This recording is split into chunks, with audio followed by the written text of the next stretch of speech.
أعوذ بالله من الشيطان الرجيم. بسم الله الرحمن الرحيم.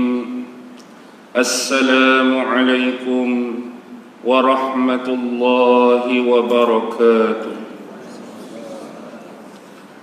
الحمد لله الحمد لله الحمد لله الحمد لله رب العالمين، وبه نستعين على أمور الدنيا والدين، والصلاة والسلام على أشرف الأنبياء والمرسلين وعلى آله وصحبه أجمعين. سبحانك لا علم لنا إلا ما علمتنا إنك أنت العليم الحكيم. قال رب اشرح لي صدري ويسر لي أمري واحلل عقدة من لساني يفقه قولي. اللهم يسر ولا تعسر. اللهم صل على سيدنا محمد وعلى آله وصحبه وسلم، ولا حول ولا قوة إلا بالله العلي العظيم. أما بعد. Alhamdulillah, syukur kehadrat Allah subhanahu wa ta'ala, kerana dengan limpah kurnia, rahmat, kasih sayang dan inayah daripada Allah subhanahu wa ta'ala, alhamdulillah, malam ini mungkin kali pertama saya menjejakkan kaki ke masjid ini, tetapi alhamdulillah Allah menghimpunkan dan menyatukan hati-hati kita semua untuk sama-sama berkumpul pada malam ini di dalam salah satu rumahnya di masjid ini. Mudah-mudahan sepanjang majlis ini berlangsung, Allah senantiasa memberikan rahmat dan keberkatan buat kita semua selaku penuntut-penuntut ilmu dan pengetahuan yang hanya milik Allah subhanahu wa ta'ala, dan memudahkan, memberikan kefahaman kepada kita semua tentang tajuk yang bakal kita bincangkan pada malam ini. Sebenarnya saya nak habaq di sini, mungkin tajuk yang pengurusi bagi tadi itu tak sampai pada saya. Saya ada satu tajuk khusus, sebab antara yang saya nak bincangkan pada malam ini ialah siri peperangan yang dilalui oleh Rasulullah sallallahu alaihi wasallam. Sebagai contoh, semalam di Putra Al-Amin Perisin 8 kami membincangkan perang Sawit, iaitu perang gandum, perang tepun yang pernah dilalui oleh Rasulullah. Pagi tadi di Shah Alam kita membincangkan tentang surat-surat dakwah kiriman Rasulullah kepada raja-raja, pembesar-pembesar dan amir-amir. Dan saya bermaksud pada malam ini untuk berkongsi klimaks tentang satu peperangan yang disebut paling haqqa antara Islam dan golongan-golongan musyrikin dan sekutu-sekutu mereka, iaitu perang Ahzab. Dahulu pernah ada satu kali saya menceritakan perang Ahzab dari awal sampai tengah, tetapi dia putus, tak sampai klimaks. Dan insya Allah malam ini kita akan berbicara mengenai klimaks The Battle of Ahzab. Moga-moga kita sama-sama dapat mengambil istifadah, dapat mengambil pencerahan daripada peristiwa yang berlaku di dalam peperangan Ahzab. Sukacita dimaklumkan bahawa perang Ahzab ini terjadi pada tahun yang ke-5 Hijrah, yang mana pada tahun ini Rasulullah menghadapi suatu musibah yang cukup besar kerana terpaksa menentang, terpaksa berhadapan dengan satu kumpulan pakatan ataupun persekutuan yang besar yang rata-rata pasukan ini terdiri daripada kabilah-kabilah, suku-suku. Ada di antara mereka yang mendiami kota-kota dan kawasan pendalaman di luar kota serta di lereng-lereng bukit. Mereka membentuk satu pasukan yang cukup besar semata-mata untuk menyerang kota Madinah dan memerangi Rasulullah sallallahu alaihi wasallam dan para sahabat baginda. Kalau kita meneliti daripada awal, kenapa perang Ahzab ini boleh berlaku? Pertama sekali yang paling besar ialah provokasi yang dimainkan oleh bekas pimpinan Yahudi Bani Nadir. Kita tahu sejarah Bani Nadir berlaku pada tahun yang keempat Hijrah, bila mana golongan-golongan Yahudi Bani Nadir ini telah diusir dan dihalau oleh Rasulullah sallallahu alaihi wasallam dari bumi Madinah. Terlebih awal 2 Hijrah, Bani Qainuqa juga menerima nasib yang sama, dan kebanyakan daripada mereka ini mendiami kawasan-kawasan seperti Wadil Qura. Ada yang berada di kawasan Azri'at, ada yang berada di Khaybar, satu tempat perkampungan Yahudi di luar kota Madinah, sejauh beratus-ratus kilometer. Dan antara yang dihalau ini ialah bekas pimpinan Yahudi Bani Nadir, iaitu Huyai bin Akhtab.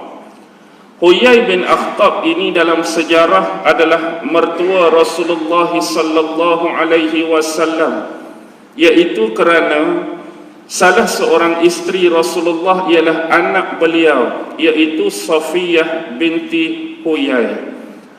Huyai bin Akhtab ni macam mana dia melakukan provokasi buat kali yang pertama?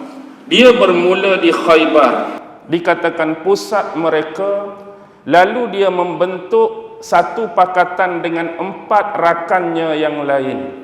Pertama, Huyai bin Akhtab itulah daripada Yahudi Bani Nadir. Yang kedua ialah Salam bin Abil Huqaiq, juga daripada Yahudi Bani Nadir. Yang ketiga, Kinanah bin Abil Huqaiq, juga daripada Yahudi Bani Nadir.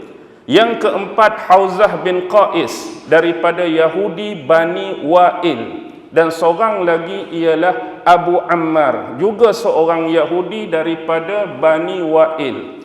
Jadi kelima-lima ini telah melakukan provokasi. Buat kali yang pertama mereka mengunjungi Abu Sufyan di kota Mekah. Tujuan mereka mengunjungi Abu Sufyan di kota Mekah untuk mengapi-apikan kemarahan Abu Sufyan terhadap Rasulullah dan sahabat di Madinah, dan untuk sama-sama berkomplot membentuk satu persekutuan dan pasukan yang besar. Kita nak serang kota Madinah dan memerangi Muhammad dan sahabat dia. Buat kali pertama bila kelima-lima ini berhadapan dengan Abu Sufyan di Mekah, Abu Sufyan bertanyakan kepada mereka tentang hal ehwal 2 kabilah yang pernah diusir sebelum ini. 2 Hijrah, Rasulullah menghalau Yahudi Bani Qainuqa.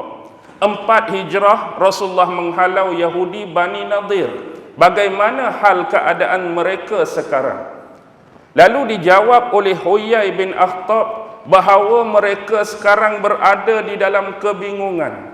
Mereka ini tertinggal di banyak tempat ekoran daripada pengusiran dan penghalauan yang dilakukan oleh Muhammad dan sahabat dia.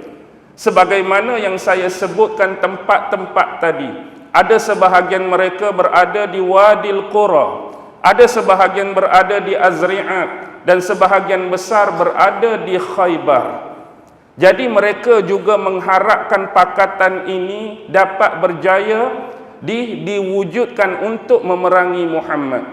Lalu persoalan kedua yang disebutkan oleh Abu Sufyan, bagaimana pula dengan satu lagi golongan Yahudi yang masih tersisa, iaitu Yahudi Bani Quraizah. Bagaimana keadaan mereka di Madinah bersama dengan Muhammad? Sesungguhnya saudara kami Yahudi Bani Quraizah juga berada di dalam kebingungan.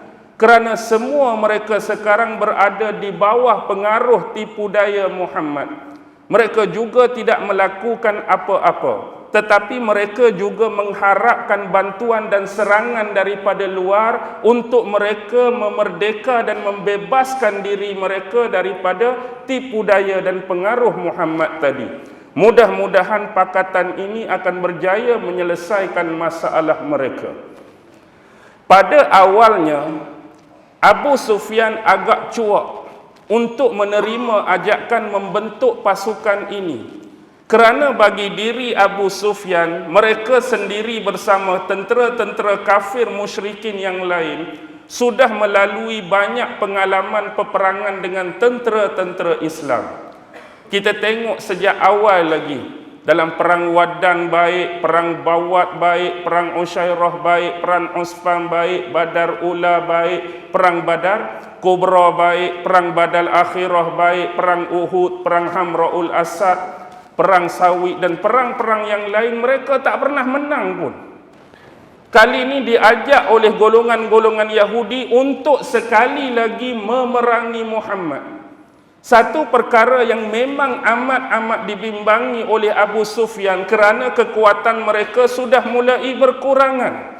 Akibat daripada peperangan-peperangan sebelum ini, ramai daripada pemimpin dan tentera-tentera kafir musyrikin dah menemui ajal mereka.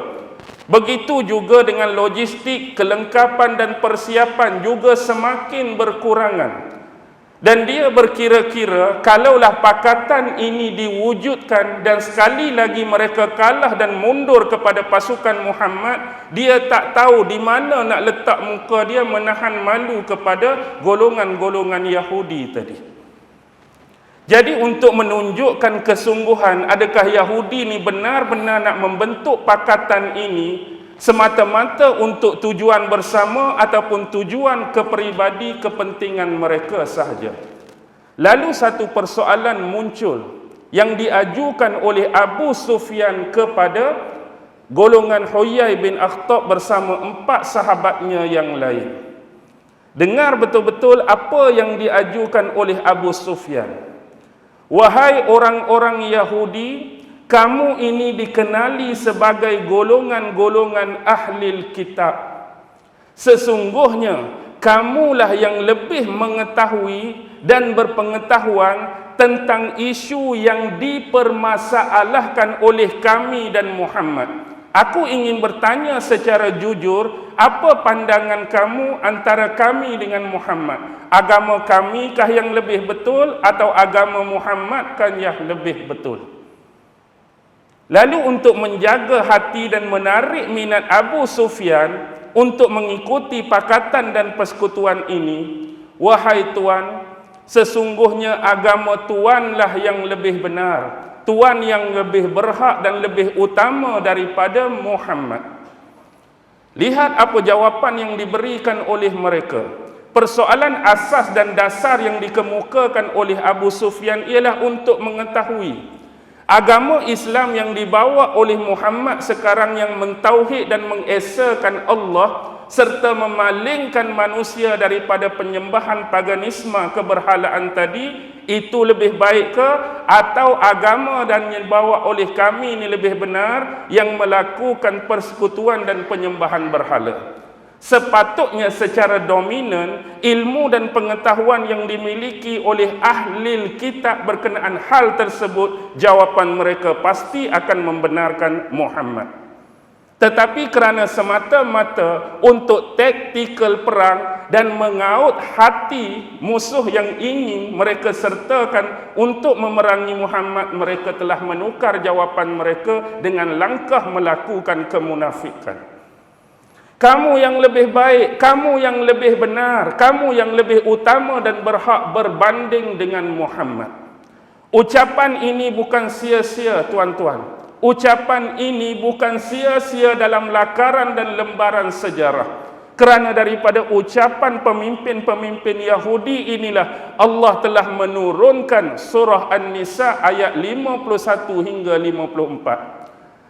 Tuan-tuan boleh merujuk An-Nisa 51-54 bila mana Allah berfirman, Alam tara ilal ladzina utu nasiban minal kitab yu'minuna bil jibti wat taghut wa yaquluna lil ladzina kafaru haula'i ahda minal ladzina amanu sabila.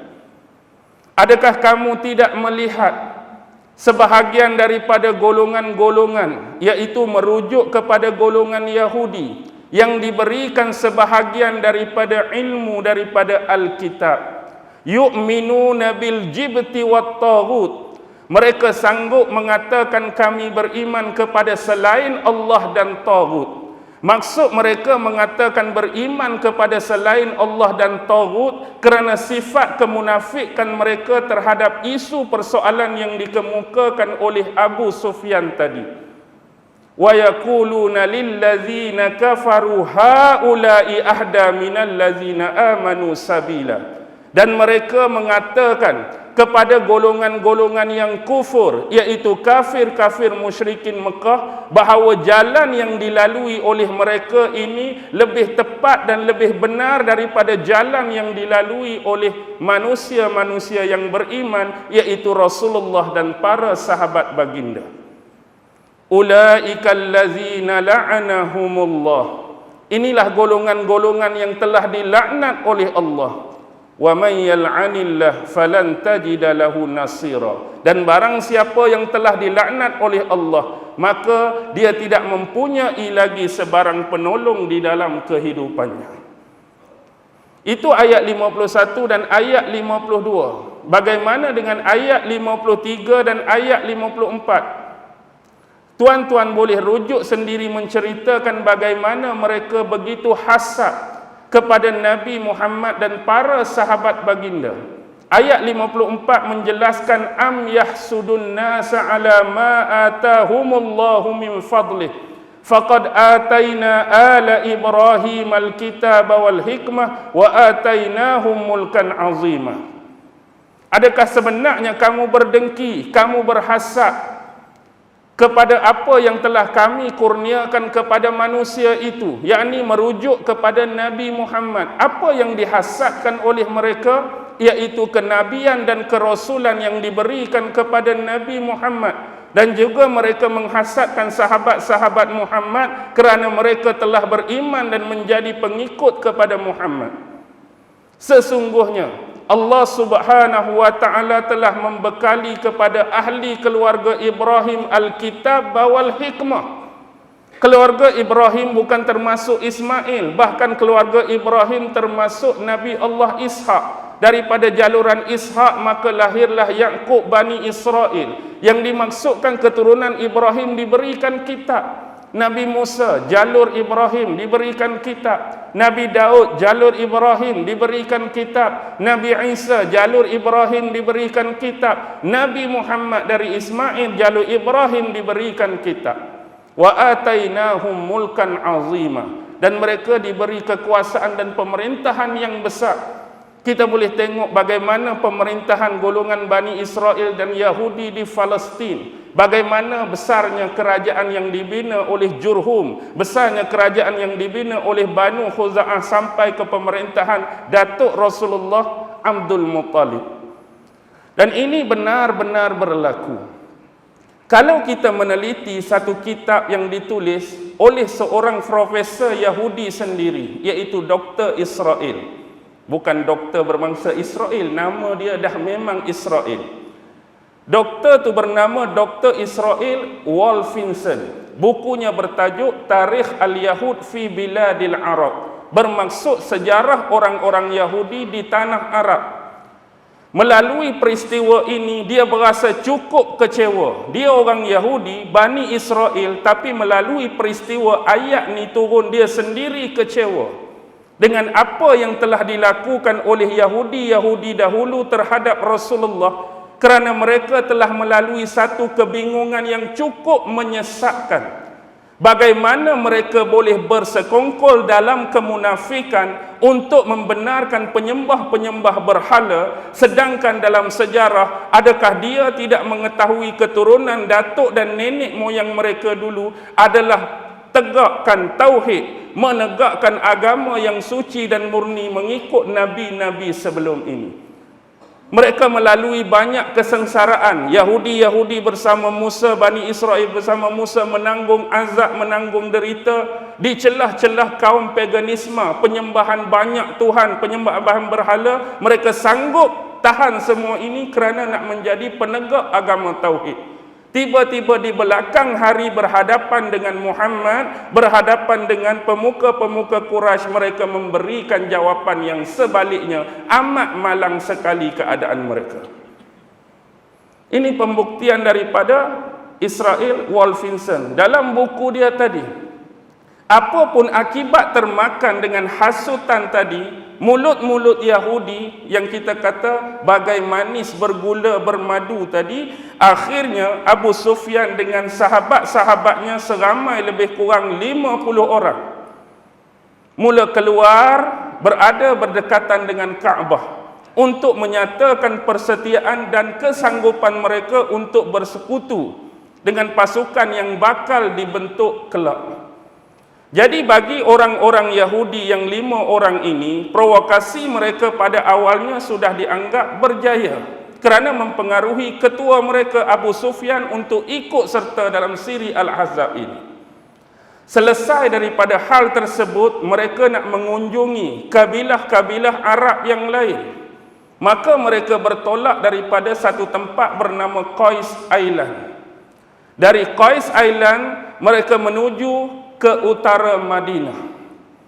Di utara Madinah ni ada satu bani yang disebut Bani Ghatfan. Bani Ghatfan ini di dalamnya ada 2 suku yang besar. Satu suku Muharib, satu suku Sa'labah yang dipimpin oleh Uyainah bin Hisin.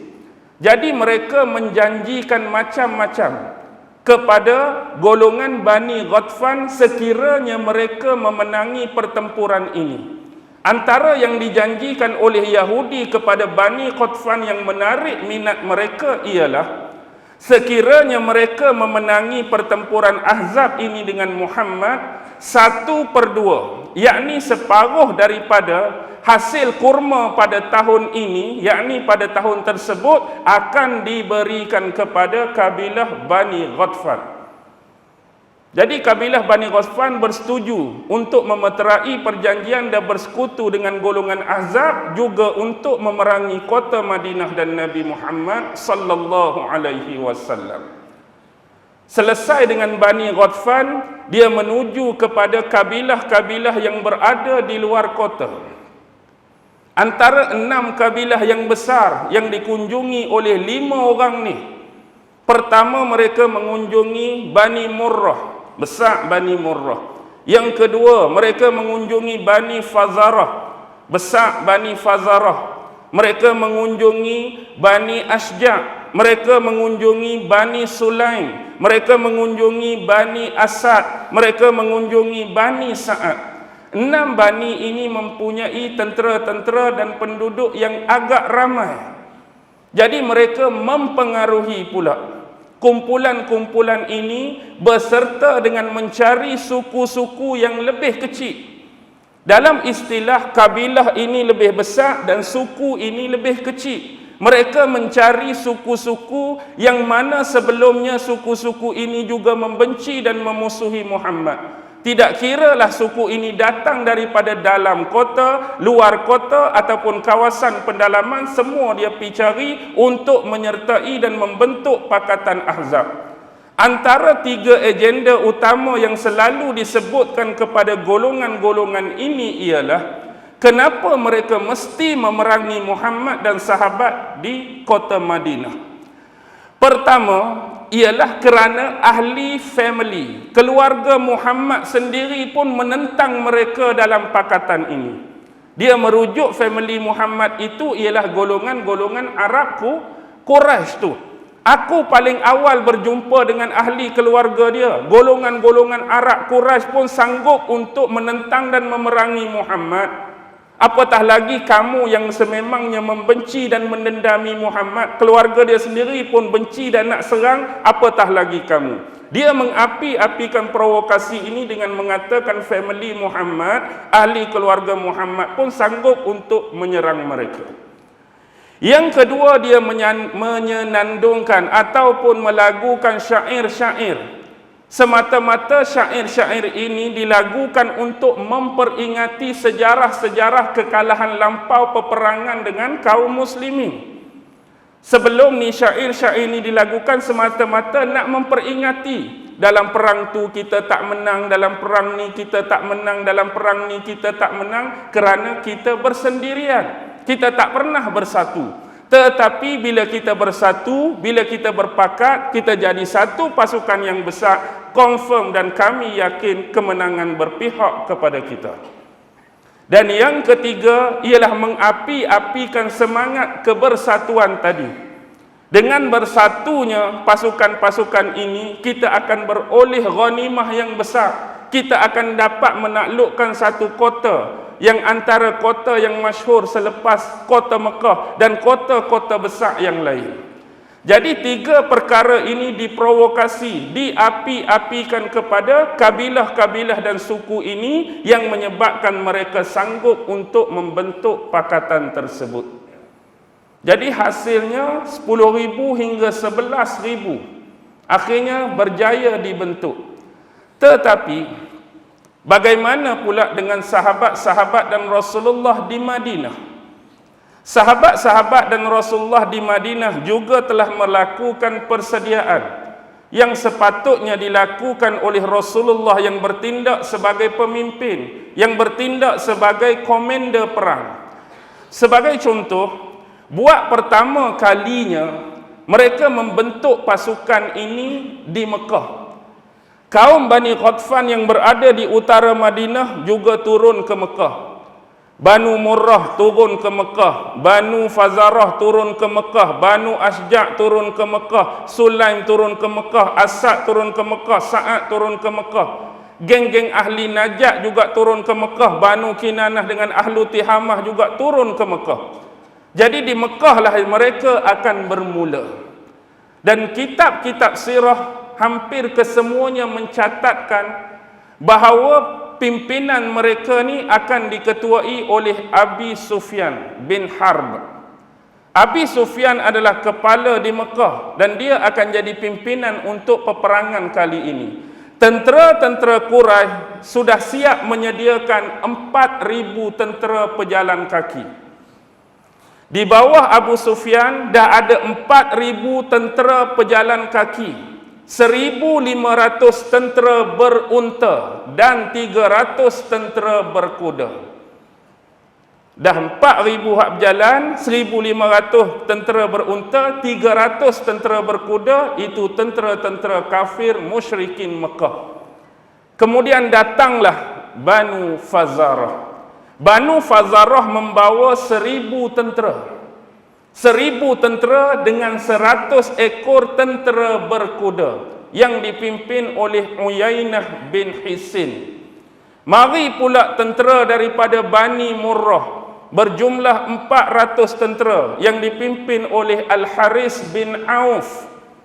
Mari pula Bani Asja' juga berjumlah 400 tentera yang dipimpin oleh Mis'ar bin Rukhailah.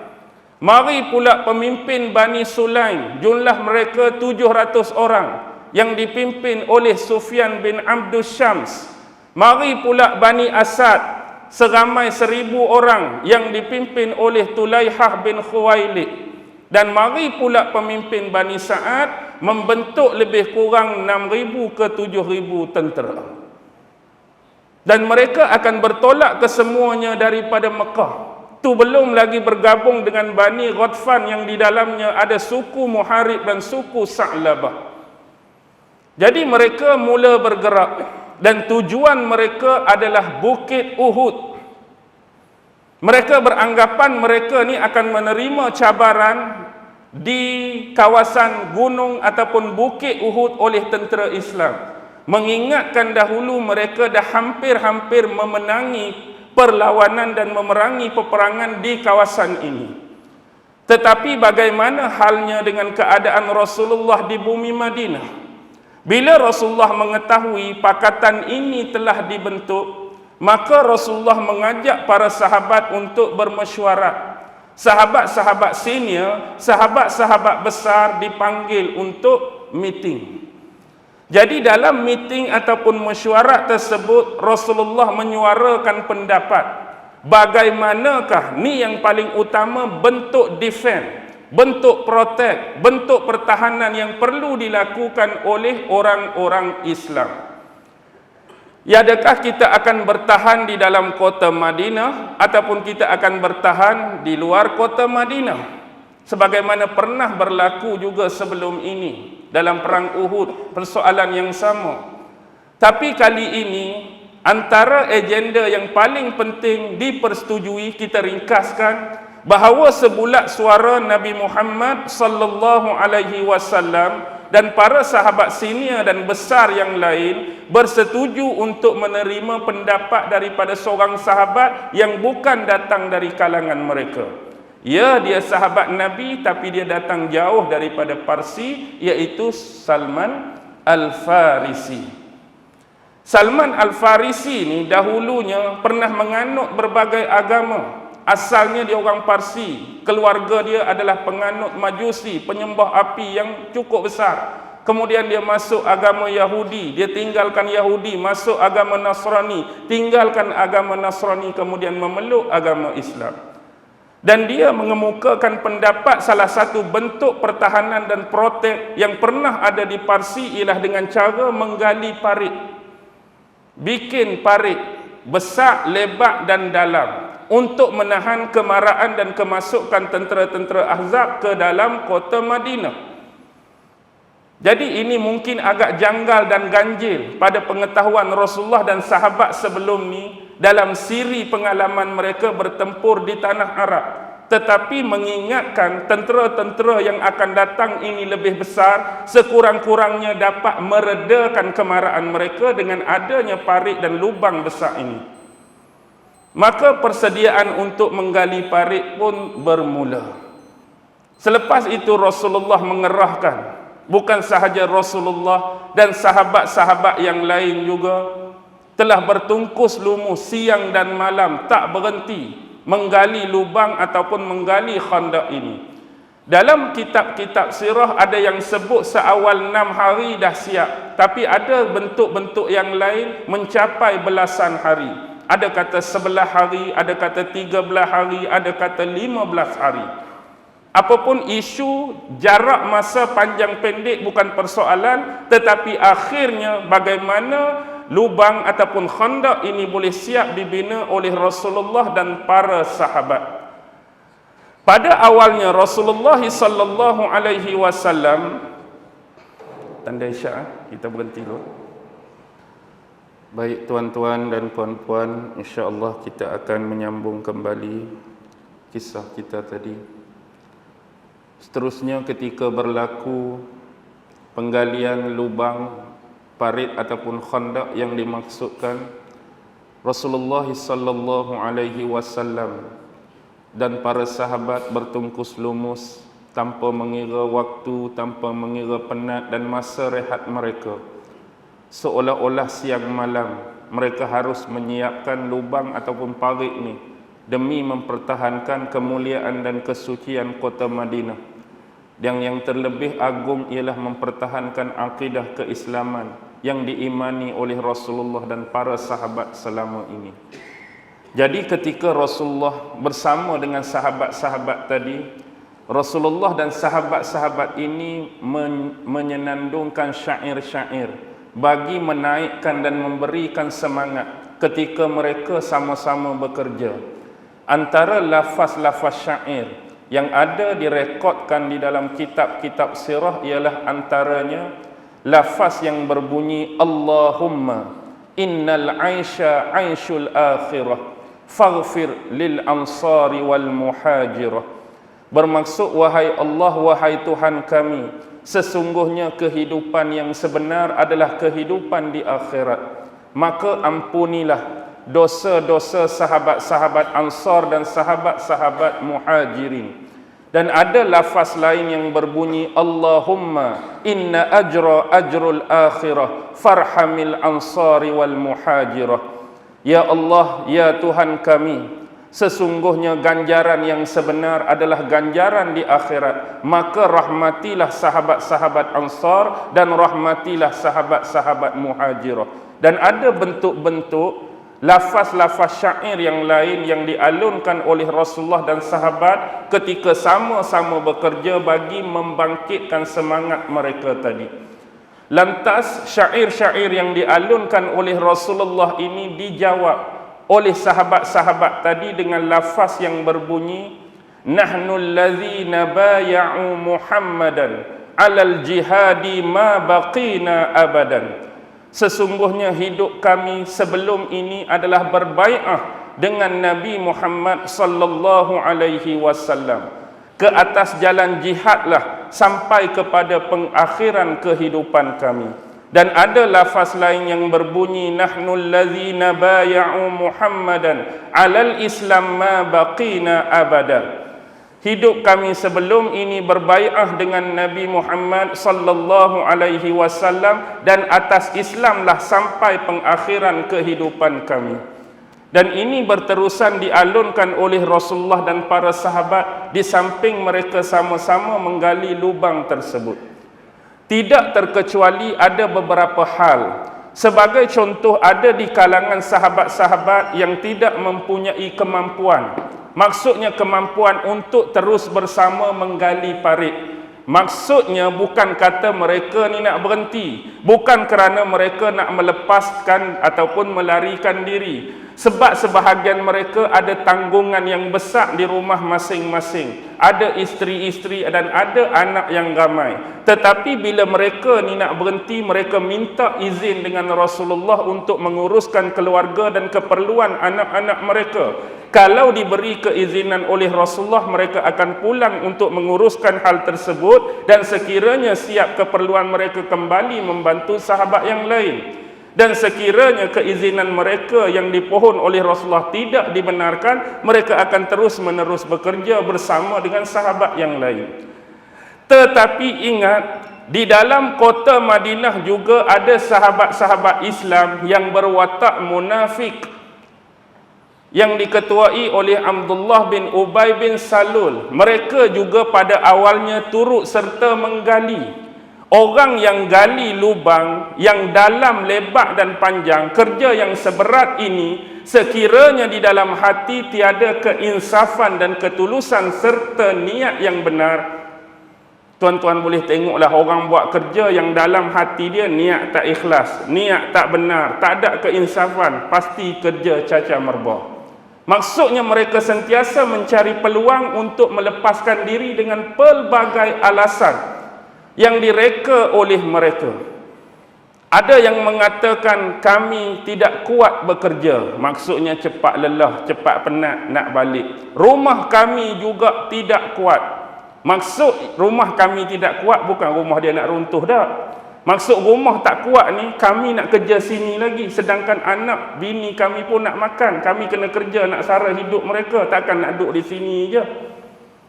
Jadi Rasulullah pun dah tahu, biarlah mereka balik, sebab mereka dah dikenali sebagai golongan-golongan yang suka menyusahkan. Golongan-golongan munafik yang bermuka-muka sahaja, tetapi di dalam hati mempunyai perasaan yang berlawanan dan berbeza.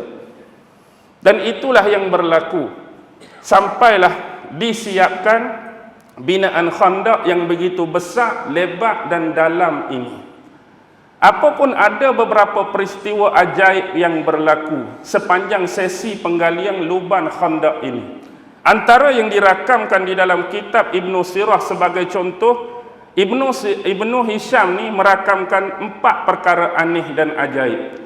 Pertama ialah batu besar yang tak boleh dan tak mampu diangkat oleh sahabat. Ketika sahabat-sahabat ni duk gali lubang ni, mereka telah menemui satu batu yang begitu besar dan keras. Jadi masing-masing sahabat ni cuba nak pukul, cuba nak cantas, cuba nak belah, nak membentuk serpihan-serpihan yang kecil agar mudah untuk dikeluar dan dibuang, tak pecah-pecah. Lalu isu ini dikhabarkan kepada Rasulullah, diberitakan kepada Nabi. Lalu Nabi pergi tengok batu tu, kemudian Nabi minta dengan seorang sahabat supaya dibawakan satu bekas, satu bejana yang berisi air lah. Jadi Rasulullah ambil air dalam bejana tadi, kemudian Rasulullah masuk dalam lubang tadi, Rasulullah curahkan air tadi atas batu yang besar dan kerah payah nak pecah tadi. Lalu selepas curah air, sahabat pun pukul, maka pecahlah batu tersebut, lalu membentuk serpihan-serpihan yang kecil dan memudahkan mereka untuk mengeluarkan batu tersebut. Itu kes yang pertama. Yang kedua yang direkodkan dalam sirah Ibnu Hisham ialah satu bekas tamar yang awalnya sedikit saja tamar tu. Beberapa biji tamar yang akhirnya dimakan oleh ramai sahabat Nabi, mereka semua kenyang dan tamar tu tak habis-habis. Kisah dia, bila ada seorang sahabat nama dia Bashir bin Sa'ad. Bashir bin Sa'ad ni duk bekerja pada masa tu dan dia kelihatan lapar. Dan dia panggil anak perempuan dia. Dia kata, "Wahai anak perempuanku, kamu balik, minta dengan mak kamu bawakan beberapa biji kurma untuk bapak ni makan dengan pakcik kamu." Pakcik tu ialah Abdullah bin Rawahah, antara sahabat besar Nabi.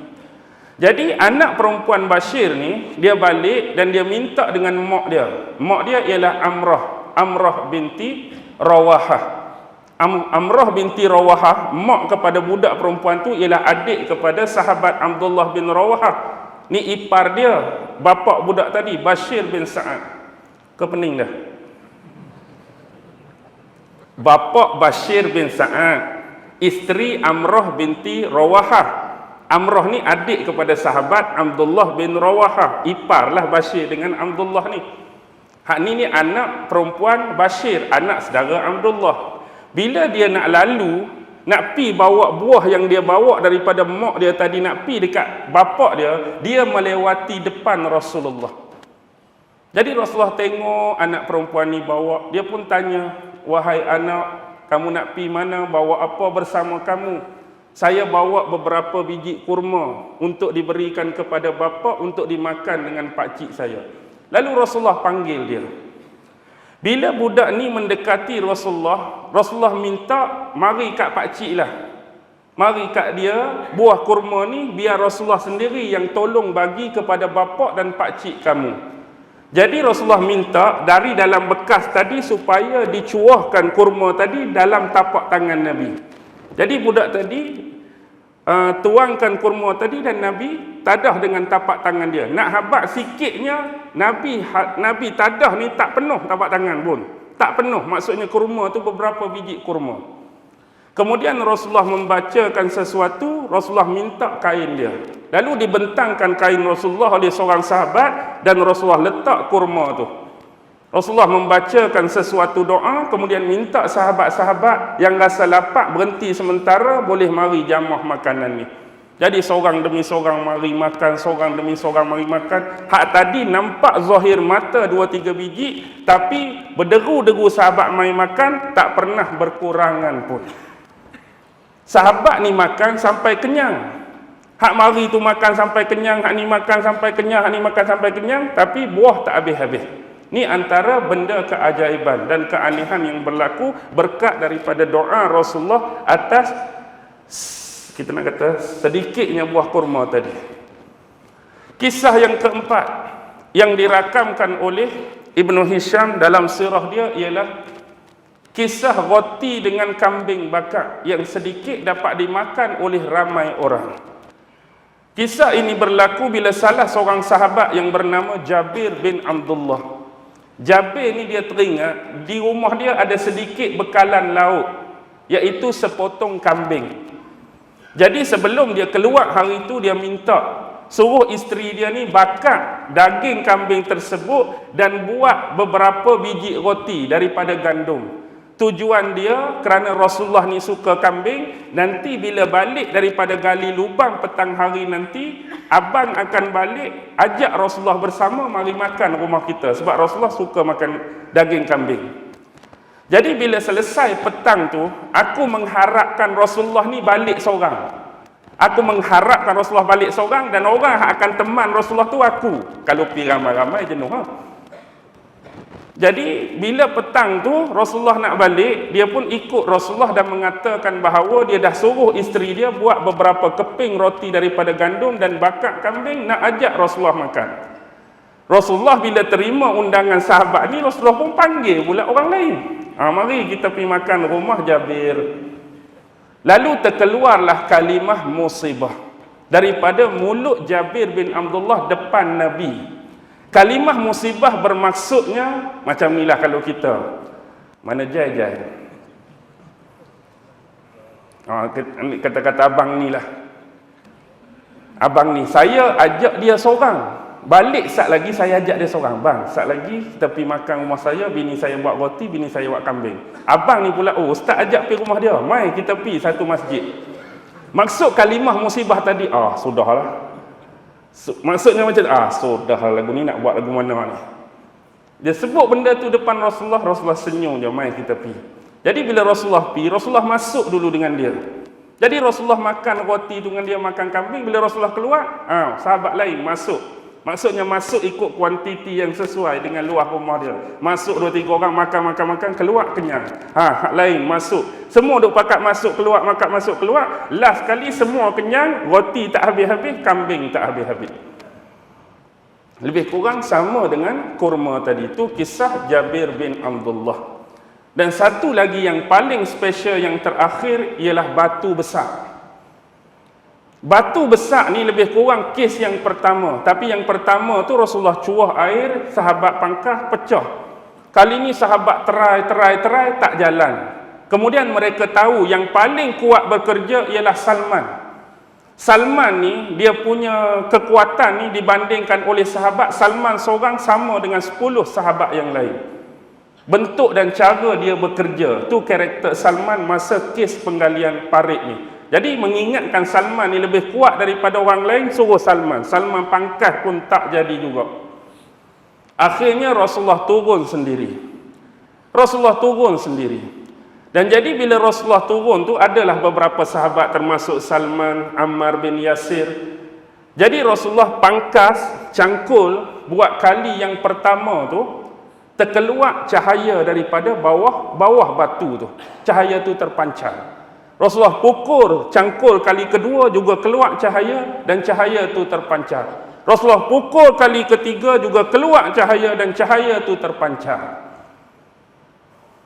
Jadi akhirnya batu tu pecah. Lalu Salman tanya Rasulullah, dan ada riwayat yang menyebut waktu Rasulullah nak pangkah tu Rasulullah sebut Allahu Akbar, bertakbir, diikuti takbir sahabat yang lain. Juga pukulan cangkul kali kedua, juga pukulan cangkul kali ketiga diiringan dengan takbir sahabat dan Rasulullah. Jadi Salman tanya personal, wahai Rasulullah, apakah maksud di sebalik cahaya-cahaya yang keluar tadi? Lalu disebutkan oleh Rasulullah kepada Salman, sesungguhnya makna bagi cahaya pertama yang keluar tadi, di suatu masa Allah Subhanahu wa taala akan menaklukkan Yaman bagi diriku. Hak cahaya pertama tu maksudnya satu masa Yaman akan ditaklukkan oleh Rasulullah. Maksud cahaya kedua yang keluar, bumi Syam dan kawasan sebelah barat akan ditaklukkan Allah ke atas diriku.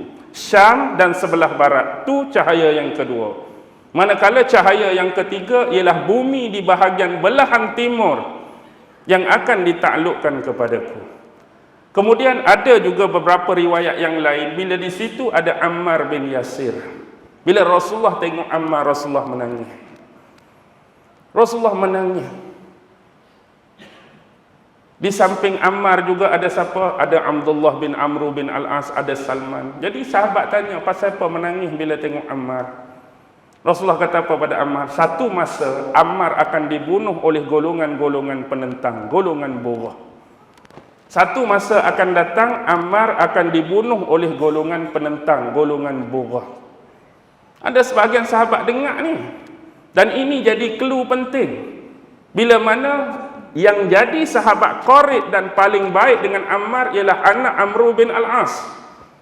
Siapa anak Amr bin Al-As? Sahabat besar yang meninggal di Mesir, makam dia ada di Mesir. Kan di Mesir antara masjid yang popular bulan Ramadan ialah Masjid Amr bin Al-As. Sebab dia yang buka kota Mesir. Jasad anak dia tu, sahabat Nabi ada di situ, Abdullah bin Amr bin Al-As. Dia sahabat baik Ammar bin Yasir. Ketika terjadi konfrontasi di masa depan antara Sayyidina Muawiyah dan Sayyidina Ali, bapa dia Amr bin Al-As menyebelahi Muawiyah. Dia mengambil sikap jalan tengah. Dia tak sokong belah ni, dia tak sokong belah ni. Tapi bapa dia paksa dia supaya menyebelahi pihak dia dalam keadaan dia tak suka, dia tak redha. Tapi dia kena juga ikut bapa dia sebab dia dah berjanji dengan bapa dia di hadapan Nabi dahulu bahawa dia akan mengikuti arahan dan perintah bapa dia selama mana dia masih hidup. Walaupun dia tak suka untuk lakukan benda tu, dia ikut macam tu saja.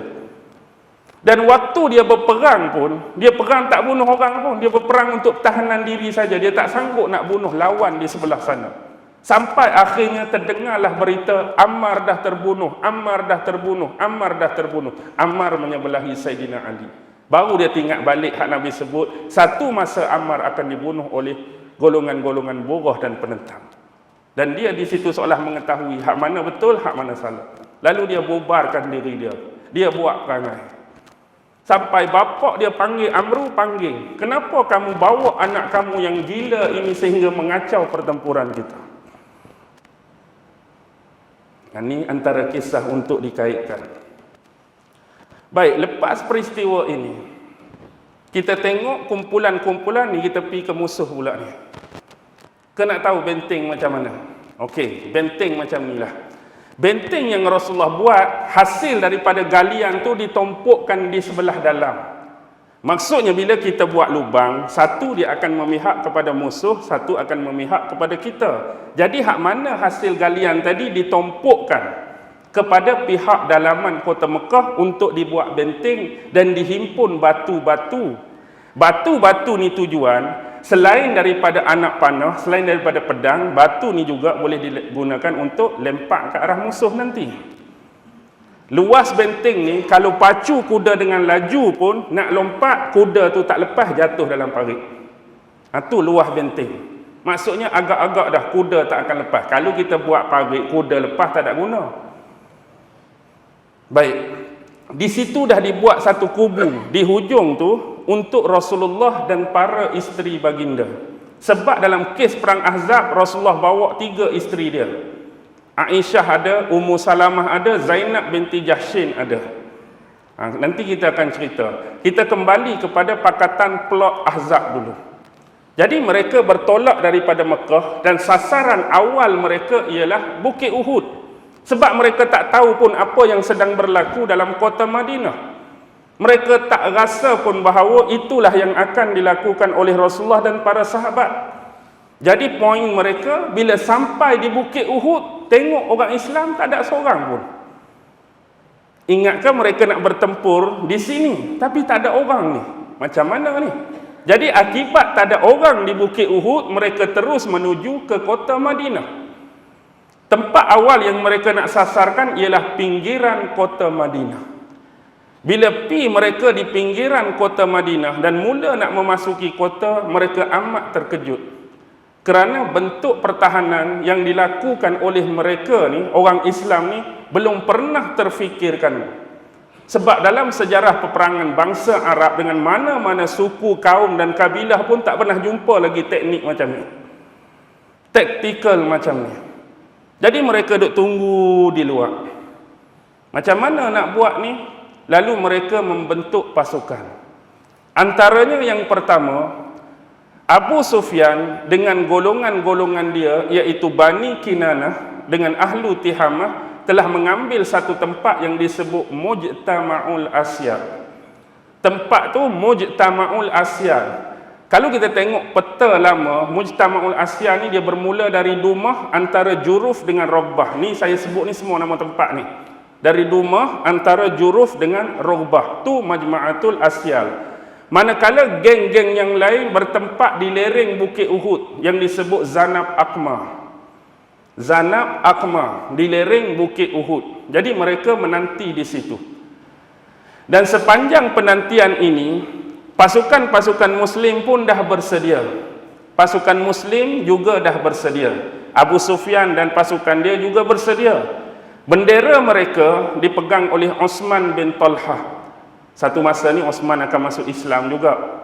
Osman bin Talhah akan masuk Islam sekali dengan Khalid bin Al-Walid, sekali dengan Amru bin Al-As. Tiga-tiga ni menuju ke Madinah nak masuk Islam senyap-senyap. Tak mau bagi orang lain tahu, takut malu. Amru bin As pun pergi seorang-seorang. Osman Talhah pun pergi seorang-seorang. Ni sejarah akan datang. Khalid bin Al-Walid pun pergi seorang-seorang. Last kali ditakdirkan Allah mereka bertemu di satu tempat berkemah.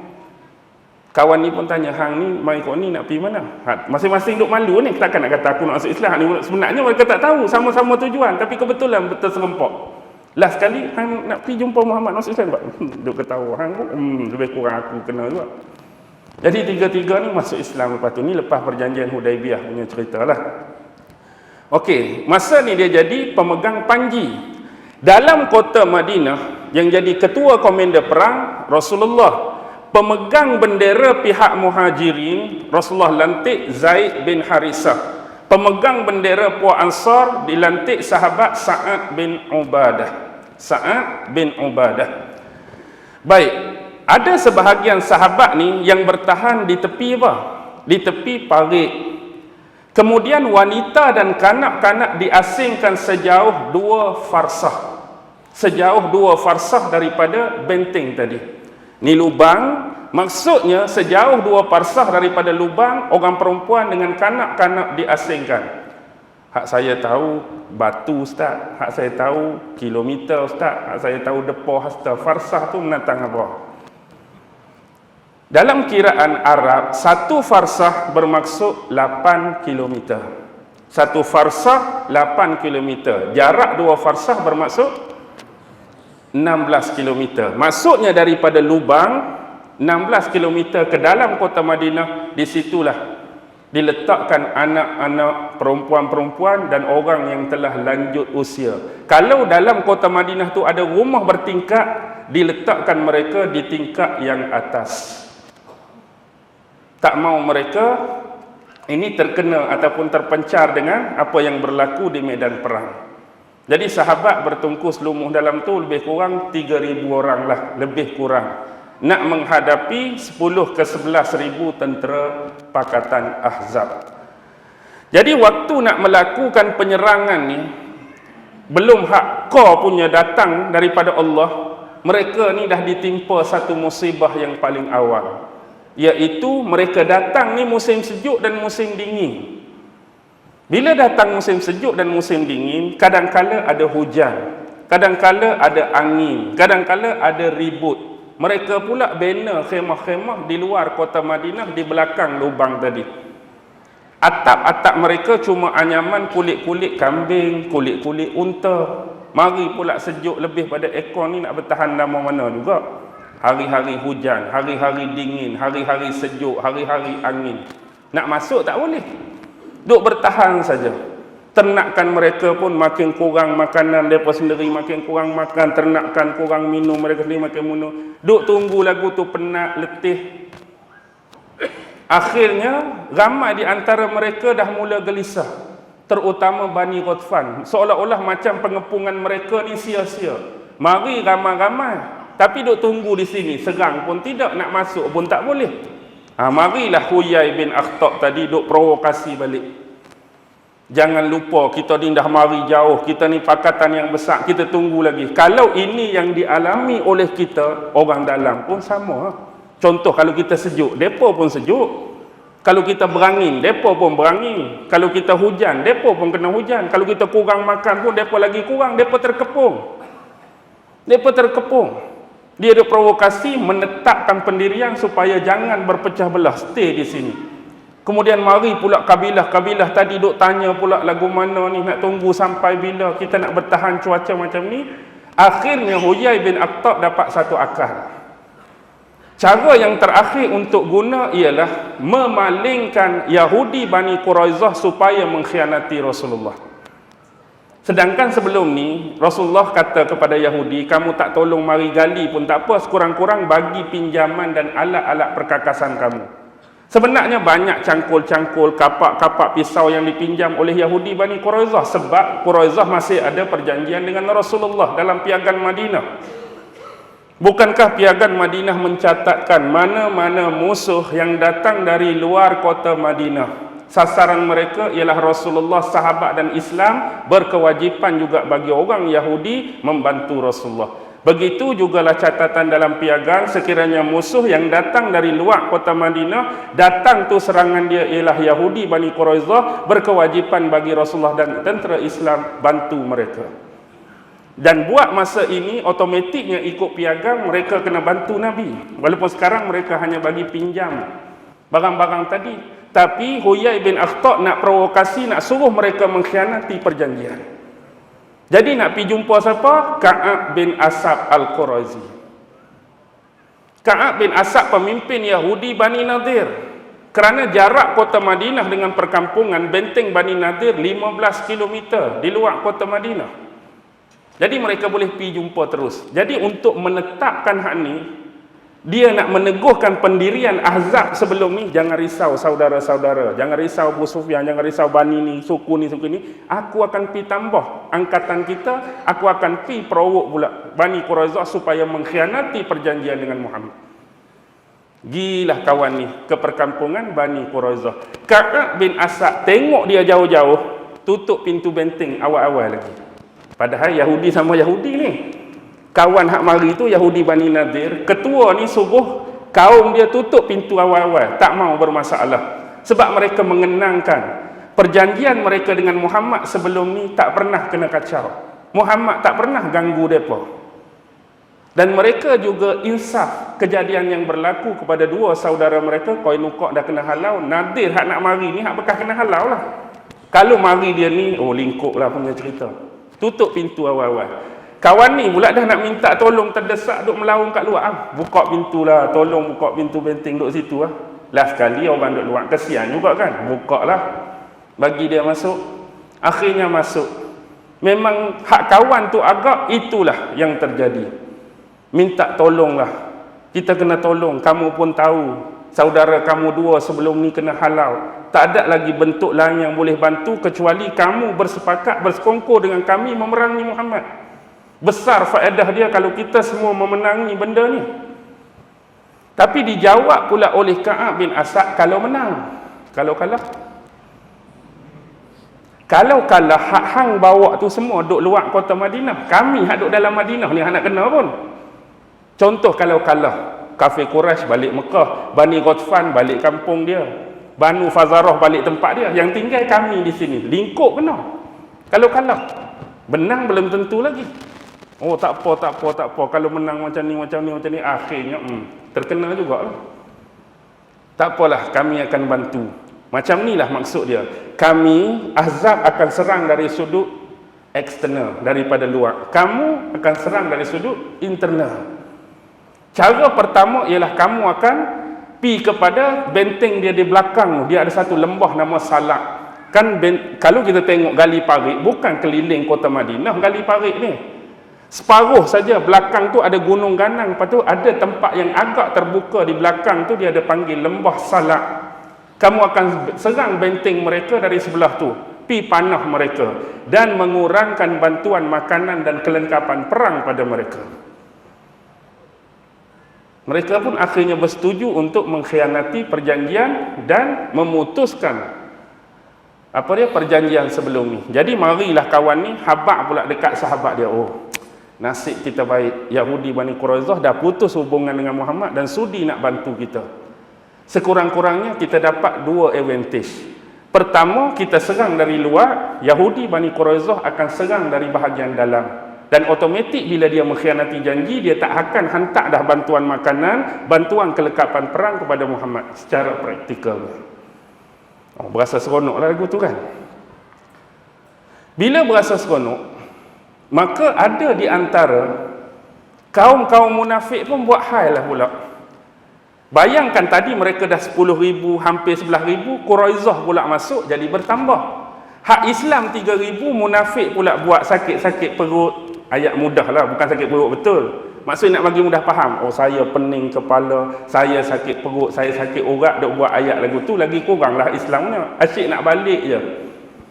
Saya ada anak, saya ada isteri, saya ada ni, kami tak mau terlibat dengan peperangan ni. Hak munafik tadi. Hak mula-mula gali lubang pun tak mau. Kali ni nak balik lagi. Akhirnya Rasulullah minta lebih kurang 200 hingga ke 300 orang sahabat dia keliling kota Madinah. Maksudnya berjalan keliling sambil melaungkan takbir dengan kuat dan keras. Selepas munafik berlalu tu, Rasulullah minta sahabat tu berjalan keliling tu, Allahu Akbar dengan laungan yang keras, supaya menggetarkan musuh di luar dan menggentarkan munafik, serta berkemungkinan besar bila-bila masa Yahudi Bani Quraizah boleh datang serang hendak. Akibatnya ada sebahagian sahabat yang mula dah macam tak puas hati dah. Akibat benda ni, tertekan dah ni, sejuknya, makanan kurangnya. Sahabat ni nama Mu'attib bin Qaisar dalam sejarah. Dia kata, sebelum ini sahabat-sahabat sekalian, bukankah kita mendengar bahawa Muhammad menjanjikan kepada kita untuk menelan perbendaharaan Kisra dan Romawi? Maksudnya Muhammad janji satu masa kita akan tundukkan Rom, kita akan tundukkan Parsi, harta-harta dan pembendaharaan mereka akan sampai kepada kita. Ni tak ada Rom, tak ada Parsi, hak ni pun nak lingkup dah. Seolah ayat dia tu ayat kecewa dah. Muhammad janjikan sebelum ni kita akan dapat bendahara Parsi, bendahara daripada ni, tiba-tiba hak ni pun lingkup dah. Apakah kita nak ikut dia lagi? Jadi sahabat-sahabat lain pun jadi terpengaruh dengan ucapan tadi. Mari pula hak lain, nama Aus bin Qadi. Dia kata keadaan kita sekarang ni langsung tidak selamat. Bukan kata dalam kota Madinah, aku nak pi buang air pun belum tentu selamat lagi. Nak habatnya nak pi buang air pun takut orang panah, takut orang bunuh, takut orang apa. Bukan kata tak selamat dalam keadaan yang besar ni, nak pi buang air pun rasa tak yakin, rasa tak selamat. Akibat daripada tu, Rasulullah mengutus dua sahabat. Pertama ialah pemimpin kaum Aus, Sa'ad bin Mu'az. Pemimpin kaum Khazraj, Sa'ad bin Ubadah. Dua orang Sa'ad, Sa'ad Mu'az, Aus, Sa'ad Ubadah. Dan dua lagi, Abdullah bin Rawahah dengan Khawwat bin Jubair. Pi memperingatkan Yahudi Bani Quraizah. Sebab Yahudi Bani Quraizah sekutu siapa masa jahiliah dulu? Yahudi Quraizah sekutu Aus ke sekutu Khazraj masa jahiliah? Siapa ada ingat? Masa jahiliah, Bani Qainuqa dengan Bani Nadir sekutu Khazraj. Yahudi Bani Quraizah sekutu Aus. Jadi Sa'ad bin Mu'az ketua Aus pi nasihat, jangan buat lagu ni. Akibat menanggalkan perjanjian lah. Dua sahabat kamu sebelum ni, Qainuqa dengan Bani Nadir, dah kena halau. Benda ni tak mustahil juga akan berlaku pada kamu. Tak berlaku pada kamu. Duk peringat-peringat tak dengar kata juga. Lalu akhirnya adalah sedikitlah berlaku. Kawan tu terlepas, ada orang paling gagah dia. Sebab yang jaga Nabi ialah Abbad bin Bashir. Yang jaga Nabi Abbad bin Bashir. Abbad bin Bashir ni bunuh orang yang dikenali gagah. Dia ni dikenali gagah ni sampai tangan dia ni kalau ambil dua kepala kuda, empuk macam ni, lingkup dua-dua. Hebatlah tu kan. Tapi kena penumbuk Abbad bin Bashir sekali, jatuh tak bangun-bangun. Kawan hak kata hebat tadi, dia terkorban. Dan antara yang terkena panah ialah Sa'ad bin Mu'az tu lah. Dia terkena panah dalam perang Ahzab ni. Dia cedera teruk. Lepas perang Ahzab, dia ada perang Bani Quraizah. Lepas tu baru Nabi nak lawan Bani Quraizah. InsyaAllah di kajang esok kita akan cerita tentang perang Bani Quraizah. Jadi nak habaq di sini, Rasulullah bawa sahabat Sa'ad bin Mu'az yang cedera juga dalam perang Bani Quraizah. Inilah sahabat yang bila dia meninggal, apa yang terjadi? Arash Allah bergoncang kerana kematian Sa'ad bin Mu'az. Arash Allah bergoncang kerana kematian Sa'ad bin Mu'az. Beribu-ribu malaikat turun menyaksikan kewafatan Sa'ad bin Mu'az dan mengucapkan takziah atas kewafatan dia. Itulah besar dan agungnya sahabat yang bernama Sa'ad bin Mu'az. Dalam perang ni dia bermati-matian menjaga tubuh Rasulullah daripada terkena panah-panah. Yang akhirnya dia yang kena. Walaupun tak mati masa ni, dia mati selepas tu.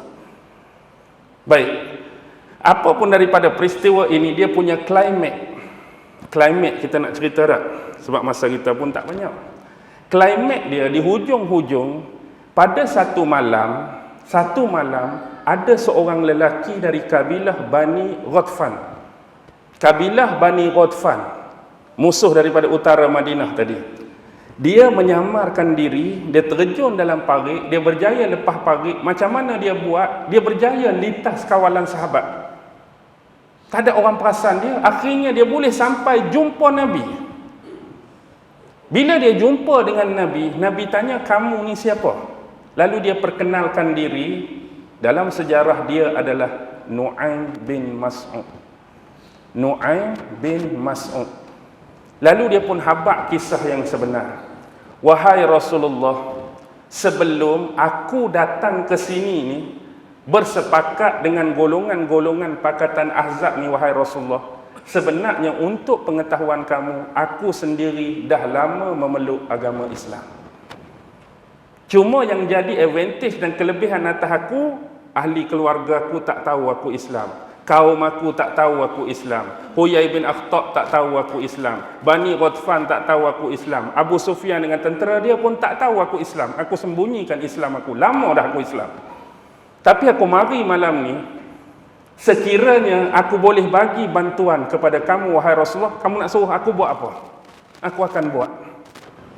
Lalu apa sabda Rasulullah kepada Nu'aim bin Mas'ud? Innama anta fina.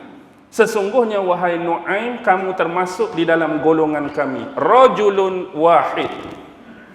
Kamu sebenarnya adalah seorang lelaki. Bukan Rasulullah kata lagu tu kerana bentuk jantina dah, memang dia lelaki. Tapi nak habaq orang yang seberani ini sembunyikan Islam dia sambil menyamar masuk ni, kamu memang lelaki sejati.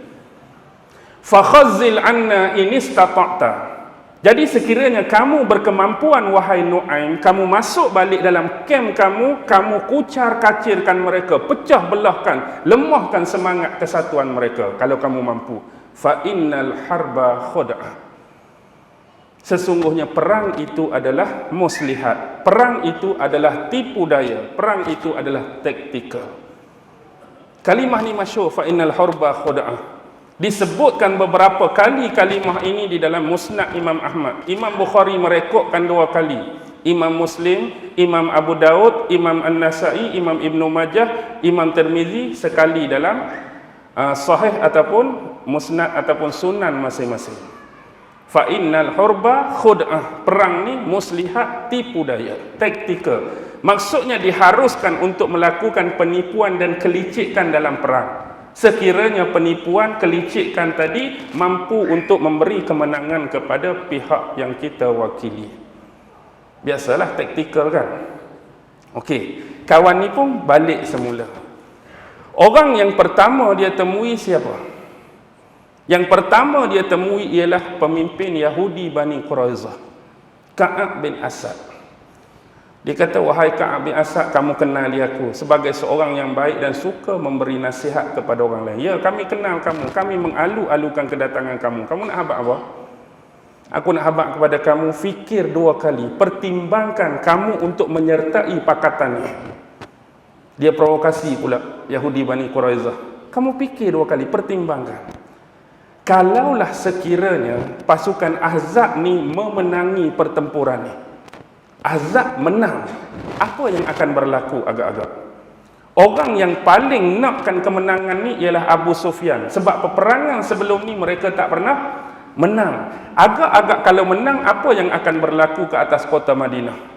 Kalau mereka menang, pasti benteng-benteng kota akan dihancurkan dan dimusnahkan. Berkemungkinan rumah-rumah akan dibakar dan diruntuhkan, nak menunjukkan dendam mereka yang kesumat. Berkemungkinan dan di dalam kota dibunuh. Mungkin anak-anak juga mereka bunuh, perempuan bunuh, orang yang di hujung usia juga dibunuh. Mungkin kebun-kebun tamar dan tanah-tanah dilumatkan dan dibakar. Sedangkan kamu juga antara yang berada di Madinah. Kalau mereka menang. Kalau mereka kalah, sama macam anggapan dia terhadap Huyai bin Akhtab tadi. Kalau mereka kalah, mereka akan balik ke Mekah. Hak ni balik ke Bani Ghatfan, Bani lain balik ke tempat dia. Yang tersisa cuma siapa? Kamu. Kamu akan kena mungkin lebih teruk daripada Bani Qainuqa, kamu akan kena mungkin lebih teruk daripada Bani Nadir. Bani Nadir mungkin mereka mengkhianati tapi dihalau. Qainuqa juga dihalau. Kamu menyertai pakatan ni nak serang Madinah, mungkin kamu akan dibunuh kalau dapat. Oh, kami pun nak berasa begitu juga. Lain dah. Berasa tak sedap hati dah dia. Kalau begitu kami memerlukan satu jaminan. Kami memerlukan jaminan daripada Abu Sufyan. Kalau kalah, apa jaminan dia untuk pihak kami? Kalau menang, apa jaminan dia untuk pihak kami? Sebelum kami dapat jaminan yang sebenarnya, kami bukan betul-betul berada di pihak ni. Kamu pihak apa? Kawan ni pun pergi pula ke Abu Sufyan. Dia punya tukar pula belitan dia dah. Pergi ke Abu Sufyan, dia kata, mereka tu tak berasa yakin lagi untuk menyertai pakatan ni sebab mereka nak kamu sendiri bagi jaminan. Kalau kalah, apa jaminan untuk puak ni? Sebab beban-beban yang akan dia tanggung. Kalau menang, apa pula jaminan dia? Untuk kamu tidak merosakkan dan memusnahkan kota Madinah dan tempat-tempat yang lain. Kaum tu pula dengan ego dia, kerana pasukan dia paling besar, kami tak perlu memberikan apa-apa jaminan. Kalau kamu tak mau, berlepas diri daripada kami. Kami pasukan yang besar, boleh mengalahkan Muhammad. Apapun, kami nak serangan yang betul-betul muktamad keesokan hari. Lepas subuh, kita serang betul-betul. Kawan ni pun pergi pula ke Yahudi Bani Quraizah. Depa katalah, depa nak serang betul-betul esok. Ni kata perancangan depa, ya, Allah lebih berperancangan.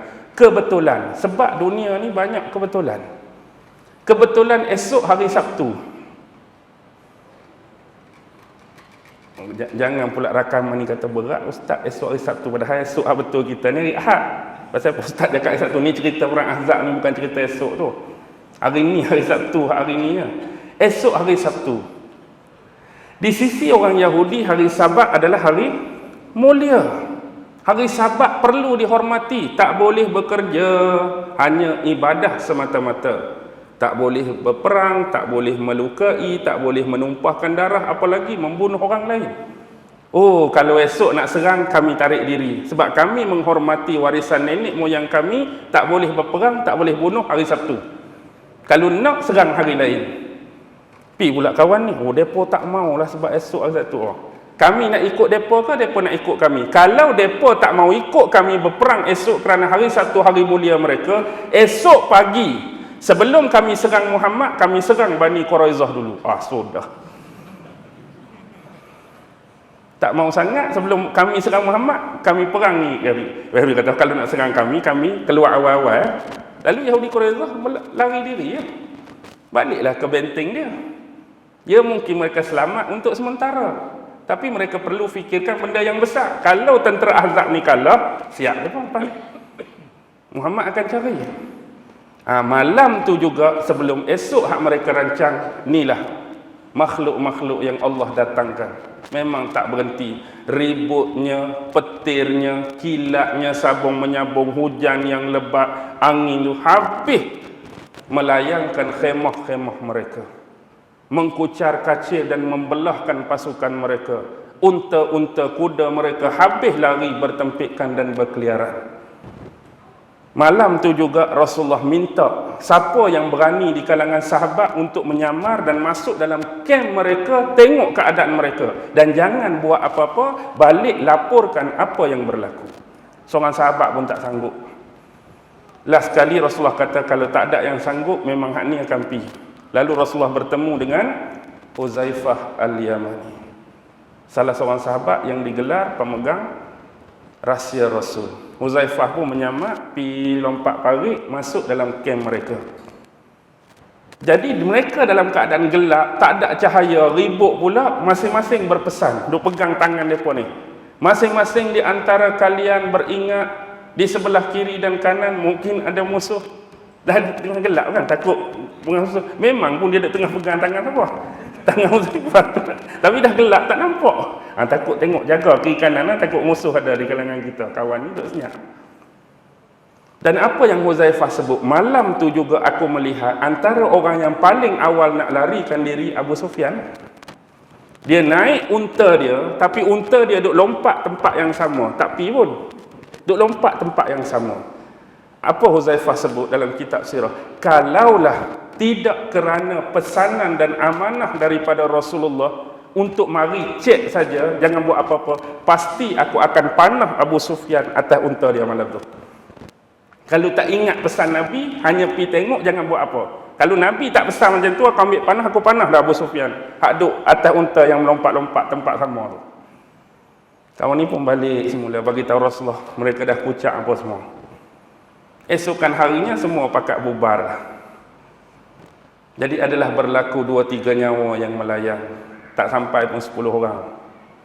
Mungkin 5 hingga ke 8 orang. Ada banyaklah khilaf jumlah kematian tu. Tapi yang pastinya pasukan Ahzab ni berjaya dibubarkan oleh Allah Subhanahu wa taala. Jadi kita tak nampakkan satu action yang begitu berat, satu action yang hardcore, pertarungan bertubi-tubi kerana halangan tu. Secara rumusan yang boleh kita ambil, yang first saya nak bawa kepada isu yang pertama tadi. Isu yang pertama tadi, pakatan tetap pakatan. Yang penting Islam hari ini juga seolah-olah seperti apa? Seperti dalam kepungan tu. Apa yang Islam perlu buat? Parit, khandaq. Sebab Islam sentiasa akan diserang eksternal dan internal. Tak berhenti. Eksternal pun diserang, internal pun diserang. Siapa yang serang Islam secara eksternal? Otomatik musuh pertama Islam sampailah Rasulullah wafat ialah kafir-kafir musyrikin. Mereka yang mempersekutukan Allah, antara musuh utama yang memusuh Islam sejak dulu sampai hari ini. Antara yang banyak melakukan kelicikan dan provokasi, siapa? Huyai bin Akhtab tadi, siapa? Yahudi. Dan walaupun ada sebahagian Yahudi yang mengikat perjanjian, tetapi pengajaran dia bila-bila masa mereka boleh memutuskan perjanjian. Lepas tu kena ingat pula hak dalam tu. Di kalangan muka hak sama macam kita, adanya golongan-golongan munafik.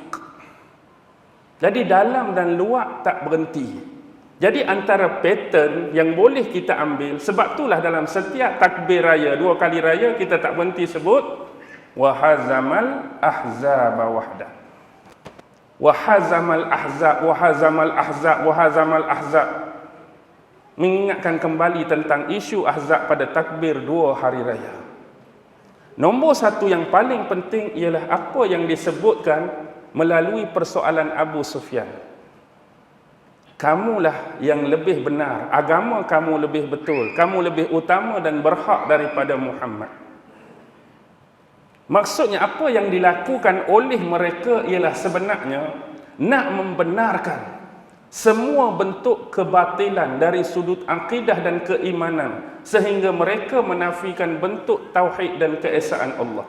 Walaupun mereka tahu itu benar, tetapi mereka nak promosikan benda itu untuk meraih sokongan. Sekarang yang tuan-tuan boleh lihat apa yang berlaku dari sudut ini ialah apa? Apa dia? Untuk meraih sokongan seperti ini, pluralism. Apa dia pluralism? Ialah menyamaratakan semua bentuk keagamaan. Pluralism bermaksud semua agama inilah sama. Semua agama adalah rata. Semua Tuhan yang dianuti, yang diimani benar mengikut perkiraan masing-masing. Dah kalau semua Tuhan benar, hak mana satu, hak tak betul, hak mana satu, hak betul. Kalau semua Tuhan benar, ada berapa Tuhan sebenarnya? Kalau kita ambil perkiraan, Tuhan agama ni benar, Tuhan agama ni benar, Tuhan agama ni benar, Tuhan agama ni benar. Jadi ada berapa Tuhan sebenarnya? Dah hak ni benar, hak ni benar, hak ni benar, hak ni benar. Dari sudut rasional dan logik tak ada.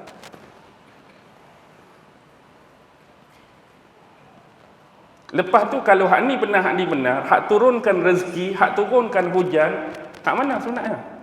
Tuhan hak ni ke, Tuhan hak ni ke, Tuhan hak ni ke, Tuhan hak ni? Kau bergilir minggu ni, sebab sebulan 4 minggu. Minggu pertama Tuhan ni rezeki dengan hujan, minggu kedua Tuhan ni, minggu ketiga Tuhan ni, minggu ketiga Tuhan ni. Demikian ke? Jadi rasional dan logik tidak ada. Bagaimana boleh dikatakan sama, ada kemuliaan masing-masing?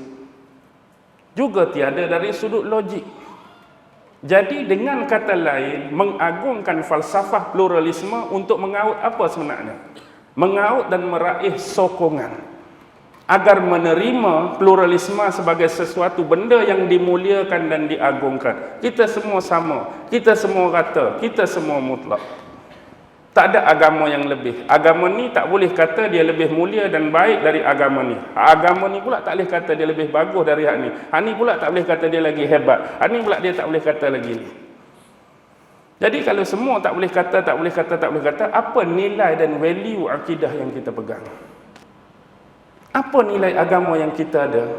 Oh, tak ada kehebatan pun hak kita pegang berbanding hak ni. Tak ada kemuliaan pun hak kita pegang berbanding hak ni.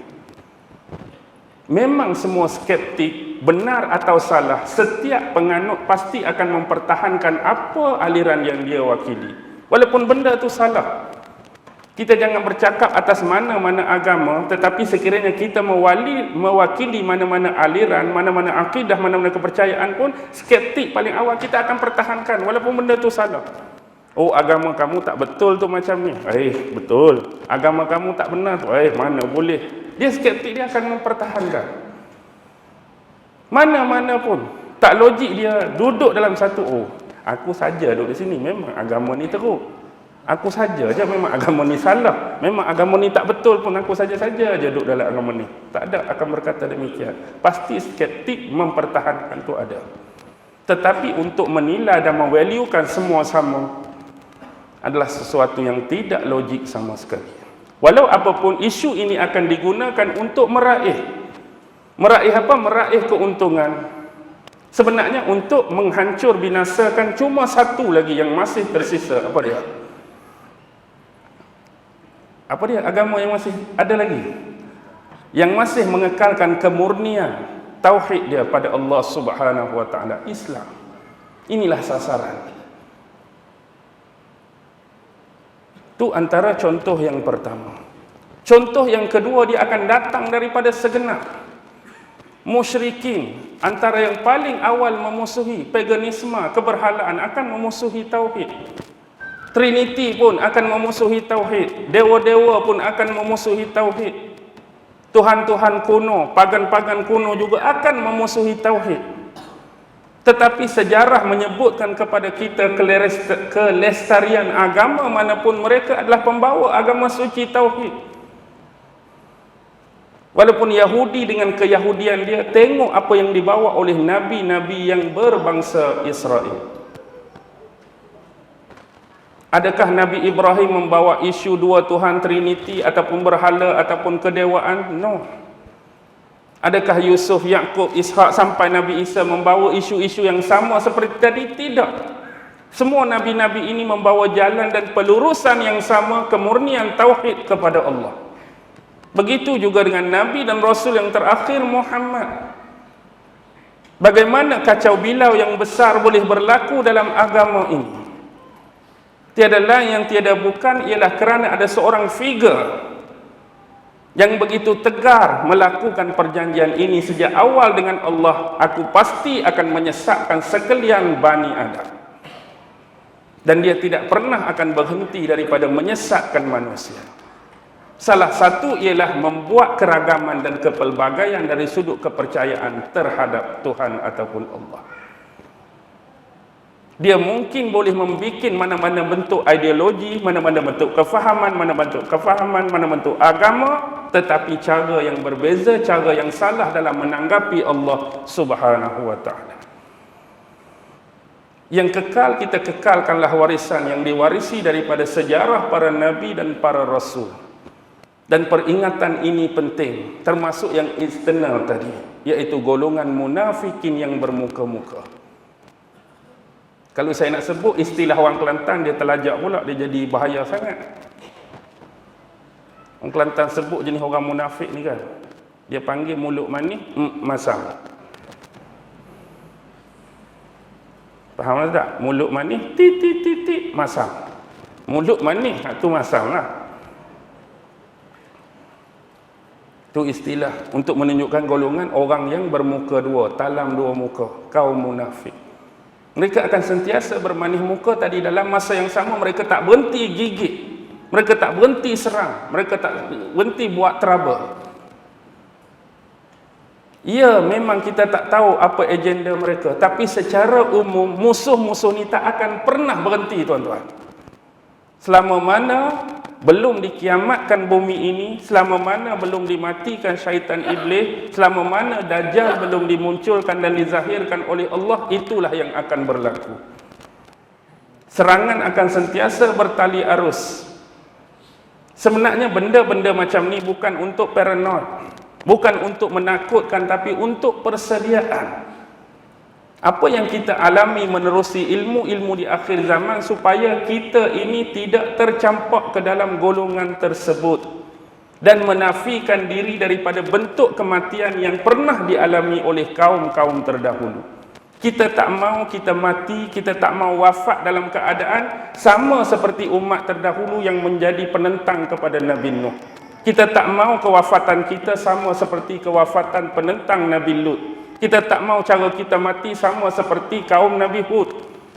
Itulah yang kita duk beri peringatan. Sebab kebahagiaan kita di akhirat besok. Dunia sengsara kita masih ada lagi harapan untuk kita pergi ke akhirat siapa pun. Tetapi bentuk kematian yang akan kita bawa bertemu dengan Allah, bentuk mana? Mati kita benar-benar Islam yang tulen, mati kita dalam keadaan kufur ke, mati kita dalam keadaan munafik ke, mati kita dalam keadaan menentang agama Allah ke, itu ada di tangan kita.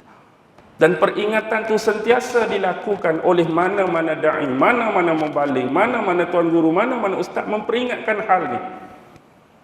Bukan nak suruh kita ditakut-takuti dengan Dajjal, bukan nak suruh kita ditakuti dengan musuh Allah. Mereka tetap akan menjalankan pergerakan dan agenda mereka. Cuma yang kita bimbang terjebak. Terjebak tu silap langkah, bentuk kematian yang akan kita hadapi mungkin berbeza setiap orang. Tapi kita tetap mengharapkan seperti yang selalu didoa oleh para imam, matilah dalam keadaan husnul khatimah, dan kita semua dinafikan daripada bentuk kematian su'ul khatimah. Yang baik tetap datang daripada Allah, yang lemah, yang kurang dan serba tak kena, tersilap, tersalah, datang daripada diri saya. Akhir kalam, wabillahi taufiq wal hidayah. Wassalamualaikum warahmatullahi taala wabarakatuh.